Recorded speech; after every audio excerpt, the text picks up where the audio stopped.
Right, with testing in Bahrain just around the corner, I thought it would be a good time to talk about a couple of little technical aspects. So if you're interested in that kind of thing and why it might affect your favourite driver or your favourite team, have a little listen to this. We're going to talk about front wings and front suspension, both of which I think might play a bit of a part in how the season plays out. So let's start off with front wings. So the recent F1 Commission meeting on the day of F1-75 this week ratified the new load tests that are going to come in for the rear wings from the beginning of the season. So teams will have less leeway to flex their rear wings, hopefully getting rid of the mini DRS that we saw in the McLaren in Baku and other races with high speed straights, but also ratifying the new front wing load test rules that are going to be coming in from the Spanish Grand Prix 2025. Okay, we need to talk about this. Like, why exactly is the front wing so sensitive? So we have to have a little look at the current ground effect cars. So they're big, they're heavy, and they create a huge amount of downforce at high speed. So at high speed, the car is stuck to the ground, and it's stuck to the ground, and it creates a huge amount of downforce. Now, if you were to stick a front wing on that car with a huge amount of downforce on it as well, all it would do would be to imbalance the car. There'd be loads of downforce at the front of the car, a bit less at the rear, and the car would become really unstable. Fine, you say. So let's have a low downforce front wing. That's all fine until you get to a slow corner. In a slow corner, these cars are big, they're heavy, they're lumbering. And if you have little downforce on the front of the car will just understeer because it cannot create the downforce that it does in higher speed corners. So therefore, you must have a high front wing. But if you have a high downforce front wing in the low speed corners, then you therefore have the oversteer problem in the high speed corners. This is a conundrum that has been difficult to solve, and various teams have done it in different ways, and Red Bull have been the most successful at it in 2022 and 2023 in creating a balance that traded off a bit of peak downforce for a bit more drivability across those different types of corner. That is until Rob Marshall, and we think it's Rob Marshall, who defected off to McLaren, had some papier-mâché games to play with the flexibility of the front wing, and we saw that amongst both McLaren and Mercedes last season. What does that mean? Well, the front wings are supposed to, well, all aerodynamic devices on the car are supposed to stay stable, but it's not possible for that to happen because as you apply load, at some point those aerodynamic devices will move. If they didn't move, they would just break. They can't be that rigid. But the aerodynamic load tests done in a static environment are there to ensure that they at least meet a minimum level of rigidity. But they can never be so heavy that they actually simulate the kind of loads that the cars will be exposed to on track. So there's always going to be a bit of a grey area above the loads that the load test can test for, in which the wings will flex. Has to happen. But what McLaren and Mercedes did last season was find a clever way to make sure that the wings flexed above those loads in a way that they wanted them to. What did they do? Well, they made sure that in high speed corners, the load made the front wing flatten off. So you don't get that high speed instability. And then as soon as the load comes off, when they're in low speed corners, that front wing pops back up again, and you could see this in front wing videos, but that allows the car to have maximum downforce in the lower speed corners, so you don't have to make a compromise. You get the best of both worlds. But the FIA, in their wisdom, have decided that from Spain this season, we're going to switch over and the load tests will increase so that the amount of rigidity that these front wings have is increased. Okay, so who's that going to affect? So I just said that McLaren and Mercedes were the two teams that really pushed this technology forward. So presumably it's going to be them. Well, yes and no, I guess. So they will have a head start you'd expect at the beginning of the season and more to lose from Spain onwards. There'll be a bit of a gamble in terms of, okay, what can we introduce that's going to allow us to keep the advantage that we had last season? But they're going into this with their eyes wide open. They know that that's what's going to happen. Okay, fine. So Red Bull and Ferrari will be the teams that are most likely to gain from this. Well, again, are you going to give up the entirety of the season up until Spain to just focus on not having a flexible front wing because you know it's going to be banned in Spain? Well, no, you can't do that, because look at what Max Verstappen was able to do last season and the lead he was able to build up in the first 6 to 7 races because they had a car advantage. So you can't just let McLaren and Mercedes run away with it while you're waiting for a rule change to come in. So it does mean that the balance will be slightly difficult, and it may be that all four teams end up in a similar position, in that Red Bull and Ferrari, we know that Ferrari have been trialling their own front wing. They did it in Singapore as soon as they knew they were allowed to. But are they going to expend limited budget on something that they know is going to be banned? How much are they going to do that? And similarly, are McLaren and Mercedes going to continue to develop something that they know is going to be banned later to try and keep an advantage, to try and build up as much of a lead as they can before the Spanish Grand Prix? All of these things are a little bit up in the air. But what could happen, and this is the big issue, is that we might see a complete change in the competitive order when we get to the Spanish Grand Prix and afterwards.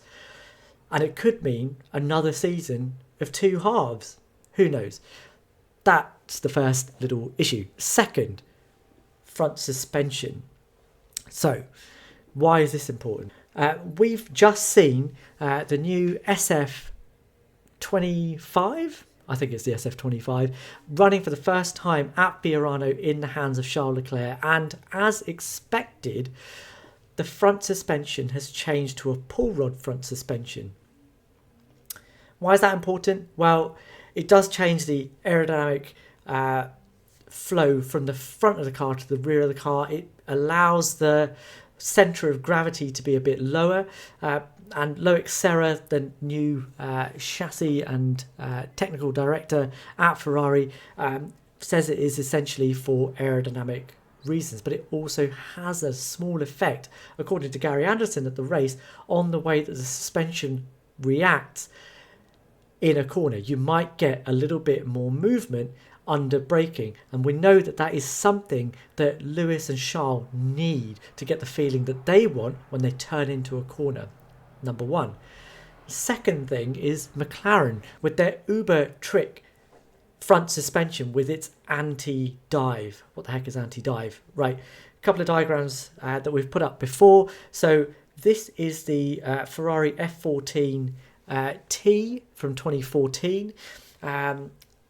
Looking down on it from above in a plan view, you can see the wishbones. The wishbones are the suspension of choice in a Formula One car, right? You have wishbones at the top, wishbones at the bottom of the chassis. Now, this is a picture of the 2010 Ferrari, and you can see that the top wishbones are basically level with each other, right? There's no real difference in height between the two of them. Okay, now have a look at this. So this is the Mercedes W15 from last season, and you can see that the top wishbones are staggered, so the front arm of the wishbone is much higher than the rear arm of the wishbone. That is what we call anti-dive. Why do they do that? It's because it allows the car under braking to stay level. You don't get a huge amount of dive, i.e. the front of the car pushed down into the circuit under braking. And we know that that's important in these cars because they need a stable aerodynamic platform in order to work at their best. And the best way to do that is to keep the car level across different speed ranges, both under braking and under acceleration. Fine. So why doesn't every team do that? Because the Ferrari SF-25 doesn't have that level of anti-dive. Surely Ferrari are missing a trick, and when they've changed 99% of their car, including moving to a pull rod front suspension, why haven't they done that? So I asked that question on Twitter, that doyen of reliability, to Alex Brundle, who had commented on the McLaren's front suspension. And there's a couple of reasons why this is important. Why the SF-25 not having really aggressive anti-dive is important for the drivers that it employs. We know that Lewis Hamilton in particular is a driver that likes to brake really late. That puts a huge amount of energy into the front tyres.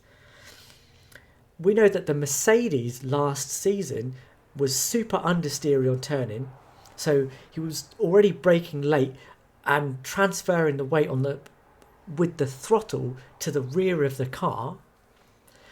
And then when the car turned, they got snaps of oversteer.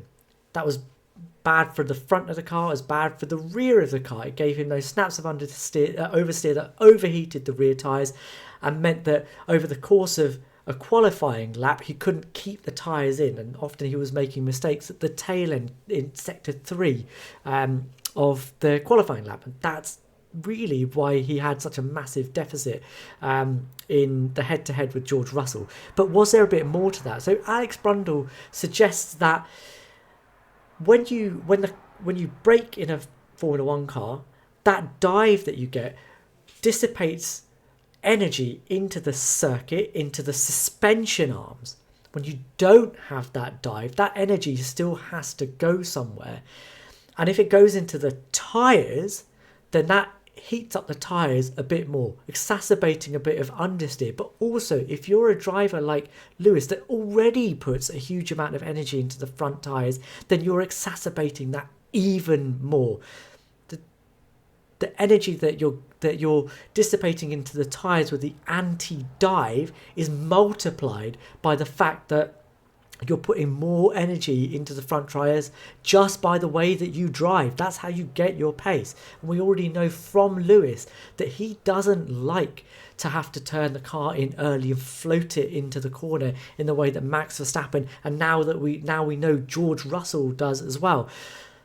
And if that's going to be something that was going to hurt him at Ferrari, if they continue down the route that Mercedes and McLaren were doing, then perhaps this gives us a little bit of hope, those of us that are Lewis Hamilton fans anyway, that Lewis might have a better chance of getting on top of this car. And the noises that we're hearing coming out of Maranello are that Lewis is a bit more comfortable with the car, that the feeling that he's getting from the front end is completely different to what he was getting from the latest generation of Mercedes. Is that good news? I guess we're only going to find out in Bahrain.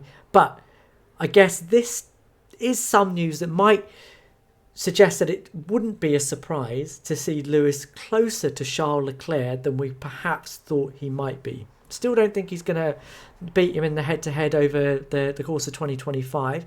But it may see a happier, more competitive Lewis over the course of this season. Guess we're going to find out. As usual, please please subscribe, please leave us a comment. We'll read every single one. We'll reply to as many as we possibly can. Let us know what you think. Do you think that front wings and front suspension are going to be anything to talk about? Will they have an effect on the drivers that you guys want to see? Let us know. And we will see you guys in the next one.